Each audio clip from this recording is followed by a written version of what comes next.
Picture a land where a groom must wait until the exact moment of saying "I do" to lay eyes on his bride. A country that once built the world's very first skyscrapers, not from steel or glass, but entirely from clay. Where a legendary spice market tempts you with flavors found nowhere else on the planet. Here, women move with an air of mystery, their faces hidden beneath deep veils, veils that no man may ever lift.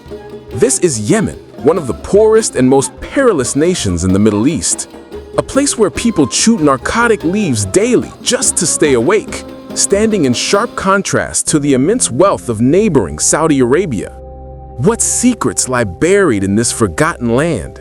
Yemen, an Islamic nation torn apart by war, instability, and poverty, remains a mystery to much of the outside world.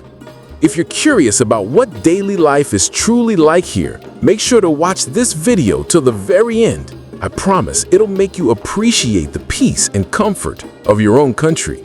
And don't forget to turn on notifications so we can meet again in the next video. But first, let's uncover some key facts about Yemen before diving deeper into the lives of its people. Yemen, though rich in natural resources, is a nation caught in deep crisis. Sitting at the southern edge of the Arabian Peninsula, the country forms a broad rectangular shape spanning about 555,000 square kilometers. Despite its large size, Yemen has a dense population of around 33 million people. The people primarily speak Arabic, and nearly 99% of Yemenis are devoted Muslims. The country shares borders with Oman to the east, Saudi Arabia to the north, the Arabian Sea to the south, and the Red Sea to the west.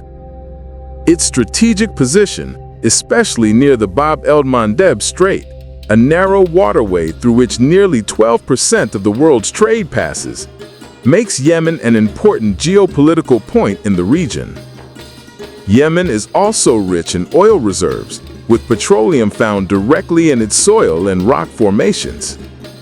However, much like several other resource-rich nations in the Middle East and Africa, Yemen has failed to turn this wealth into real economic progress.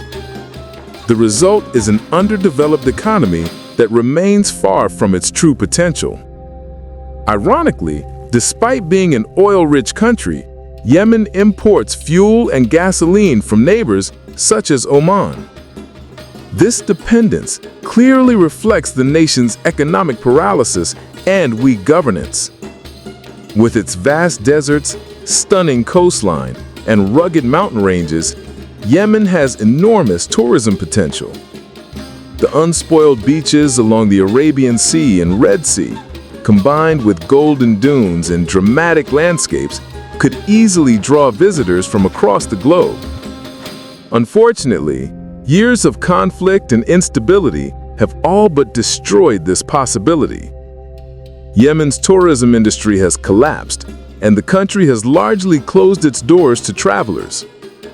Today, due to the persistent unrest and near-constant violence, flights into Yemen are extremely limited, almost impossible to find.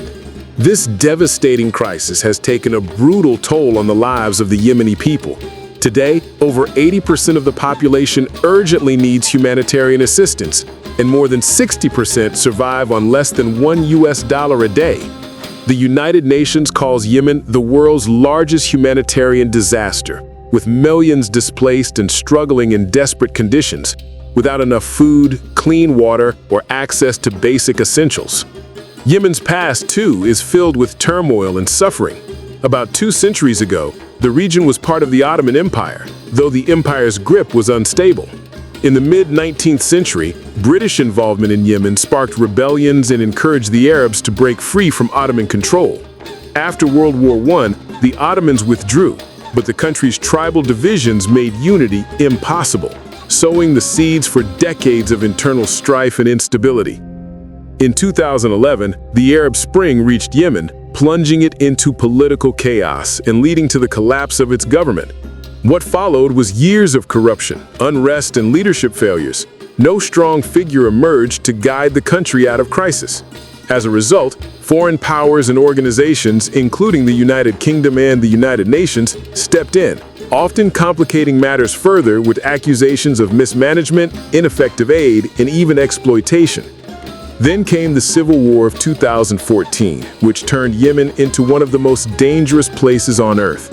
The conflict between the Saudi-backed Yemeni government and the Iran-supported Houthi rebels erupted into a bloody proxy war. More than 250,000 people have lost their lives, and famine and poverty have devastated millions more. The healthcare system has completely collapsed, leaving hospitals without medicine, electricity, or staff. Children suffer the most, not only from hunger and disease, but also from being forced into the horrors of war. Many are turned into child soldiers or laborers, some as young as 8 or 10 years old, carrying rifles heavier than themselves.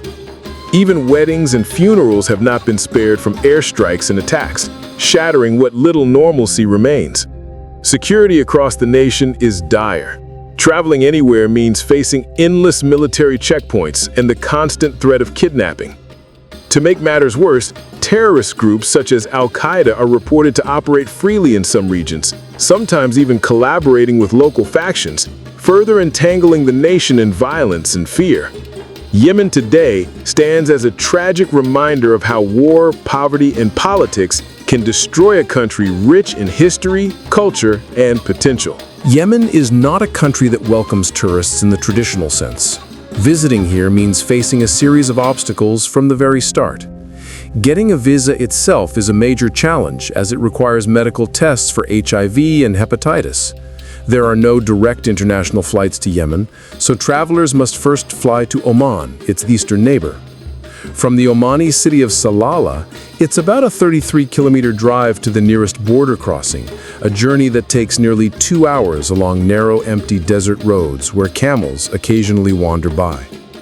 At the Yemeni border, travelers are typically met by Somali soldiers who stop, question, and warn them about the dangers ahead. But after a short interrogation, entry becomes surprisingly easy. The border is barely guarded.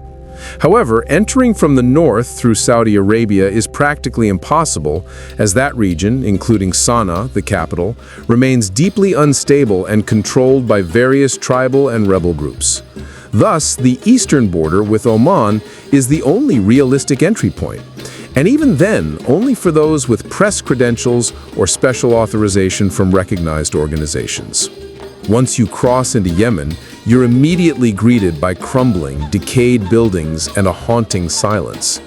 The streets are mostly deserted, with only a few people passing by. It feels like stepping into another world, one frozen in time, certainly not the year 2024.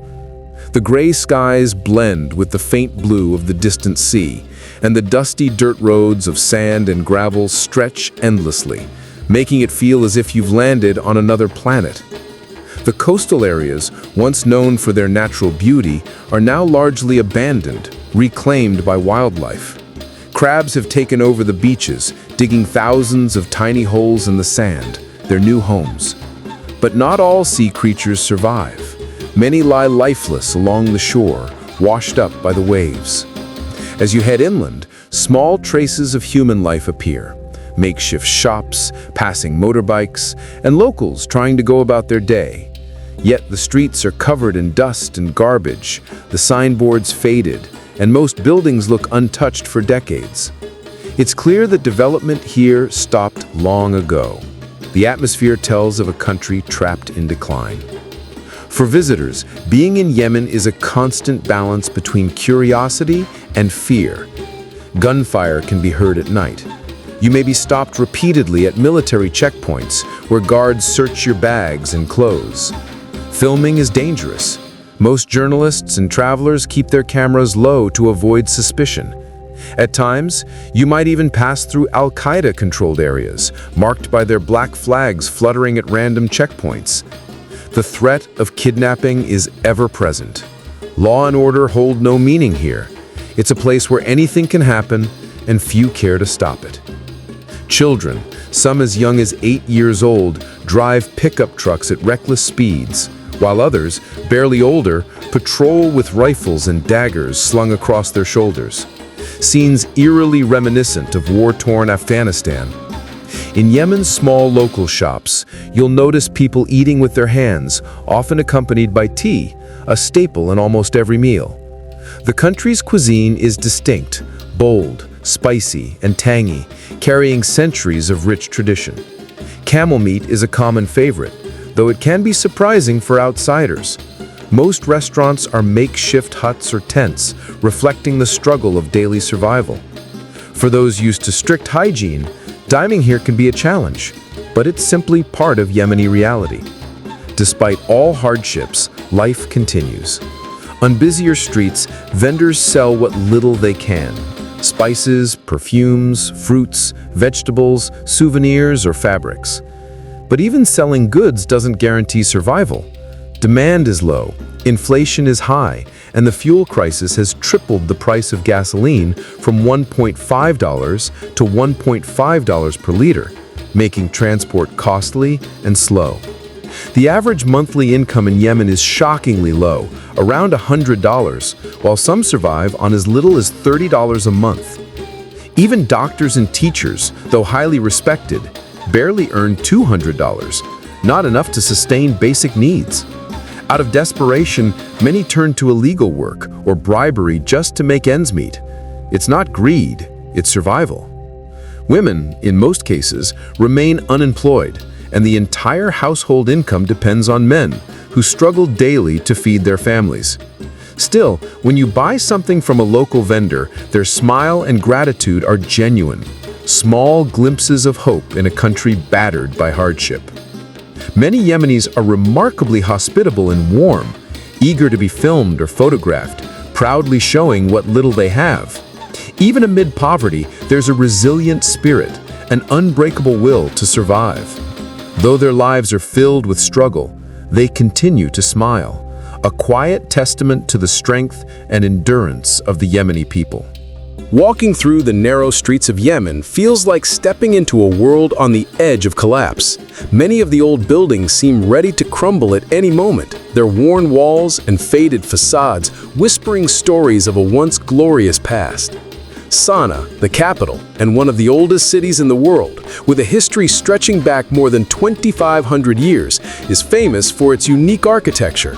Tall mud brick houses decorated with intricate white patterns that resemble gingerbread designs.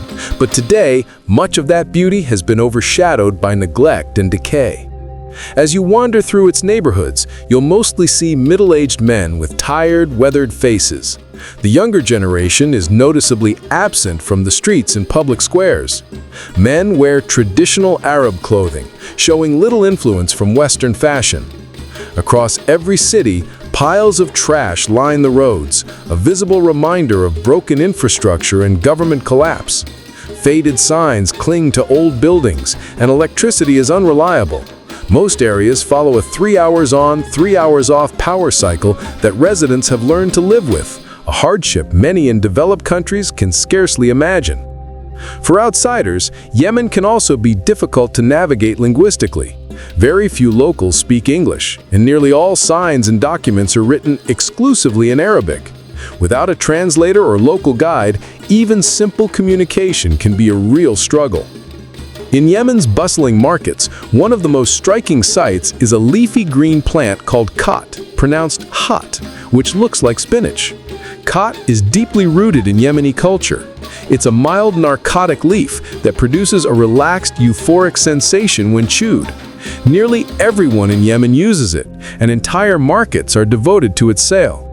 Visitors might see crowds of men moving restlessly, their cheeks bulging with khat leaves, lost in conversation for hours. Although it plays a central social role, people gather daily to chew and chat. Khat farming has serious consequences. The plant consumes precious water and arable land that could otherwise grow food, worsening Yemen's already severe food insecurity. Despite this, khat remains Yemen's most cultivated and traded crop, even exported to parts of Africa, symbolizing both the country's resilience and its struggles. Yemen itself is a country of harsh yet haunting beauty. Its golden deserts are not the soft sands you might picture, but ancient rock formations shaped by erosion over thousands of years. The landscape is rugged and unforgiving, a natural reflection of the nation's challenges. The cities, with their dull shades of yellow and orange, appeared tired and sun-bleached. Once luxurious hotels and palaces now stand empty, victims of the nation's collapse. Beyond the cities, the desert roads tell their own story. You'll see barefoot children, covered in dust, walking for miles between remote villages and towns. With public transport nearly non-existent, many try to hitch rides from passing vehicles, though few succeed. Cars are scarce, often old and barely functional, leaving most people stranded between isolation and survival. Life for women in Yemen is especially difficult. The country remains deeply patriarchal, where women have little freedom or public presence. Most are confined to their homes, cannot drive, and are often forbidden from working or traveling without a male guardian, known as mahram. Foreign men rarely see or speak to Yemeni women, as social and religious norms strictly separate the genders. Even more distressing is the prevalence of child marriage, especially in poor, rural areas. Many families marry off their daughters while they are still in their early teens or even younger, as a desperate way to reduce financial strain. Arranged marriages are common, and at weddings, men and women celebrate separately. Sometimes the groom doesn't meet his bride until after the ceremony, making their first encounter a moment of both surprise and uncertainty. Adding to these hardships is a grim tradition that continues in some regions: female genital mutilation. This deeply harmful practice, often performed in infancy or early childhood, causes lifelong medical and psychological trauma and stands as a grave violation of human rights. Despite these immense challenges, war, poverty, hunger, and social inequality, Yemen endures.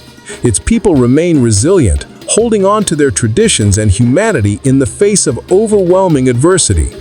The country may be battered, but beneath the dust and despair lies a history and culture too deep to be forgotten. Yemen today is caught in one of the darkest chapters of its history: corruption. Instead of working for the progress of their people, the country's politicians are focused only on protecting their own power. They plunder national resources, sell off oil reserves, and move the profits into private bank accounts abroad, mainly in Western countries. Meanwhile, ordinary Yemenis struggle to survive, facing shortages so severe that even fuel at local stations has to be imported from Oman, a shocking reality for a nation that once thrived on oil production. Corruption is not Yemen's only crisis. The absence of strong governance and deep internal divisions have pushed the nation further into disorder and despair. Communities live in complete isolation, and looting has become an everyday reality. Some towns and villages now stand abandoned after repeated outbreaks of violence. For self-defense, even tour guides and civilians openly carry rifles. Kidnappings had become alarmingly common, leaving people uncertain about what danger might come next. The population's main concern is simply finding food. Many Yemeni families have 6 to 7 children, and though life is extremely difficult, men still wish for larger families, even when they lack the means to support them. A heartbreaking number of children never attend school and have no access to technology. Their happiest moments are often the simplest ones: receiving a small gift from a visitor or playing football, the one sport that gives them a true sense of joy and escape. For girls, life is even more burdensome. Many spend their days collecting water from distant wells, as most areas have no piped supply, and they handle household chores from a young age. It's devastating to realize that around 40% of Yemen's population is under 15 years old, a fact that paints a grim picture of what the next generation may face. Yet, despite the hardship, Yemenis are known for their warmth and hospitality. They remain curious, generous, and sincere. Even with so little, they are quick to offer food and welcome strangers into their homes. When invited to share a meal, guests sit on the floor and enjoy local dishes like kos, a type of flatbread, and salta, a traditional stew. Their generosity shines brightest in their poverty. They willingly share what little they have. Another fascinating aspect of Yemeni culture is their indifference toward age and materialism. Most people don't know their exact age or date of birth, and birthdays are not celebrated. If you ask someone how old they are, they might simply say, "I don't know," or "probably around your age." This reflects a society that values connection and simplicity far more than numbers or possessions, a striking contrast to Western norms. Even in the midst of war and poverty, Yemenis haven't lost hope. They still believe in their country's future, that one day Yemen will rise again, peaceful and prosperous. They dream of a time when their homeland will be known not for conflict, but for its golden beaches and adventurous desert landscapes. However, true change will require a new generation of patriotic leaders, people who think of the nation before themselves. Until Yemen can break free from tribal divisions, greed, and foreign interference, it risks remaining trapped in this endless cycle of corruption and chaos. Yemeni girls are known for their natural beauty, with warm olive skin tones, deep, expressive eyes, and long dark hair that reflects their Middle Eastern charm. Despite living in a conservative society, many of them are curious about the outside world and find foreigners intriguing because they represent freedom, respect, and opportunities that are often limited in their own culture. For many Yemeni girls, foreigners symbolize a life beyond restrictions, a glimpse of hope, care, and equality they deeply long for. So the question remains, can Yemen truly transform in the next decade? Or will it continue to linger under the shadow of crisis? Share your thoughts below, and if you found this video informative, make sure to like, subscribe, and turn on the notification bell. We'll see you in the next video. Until then, take care.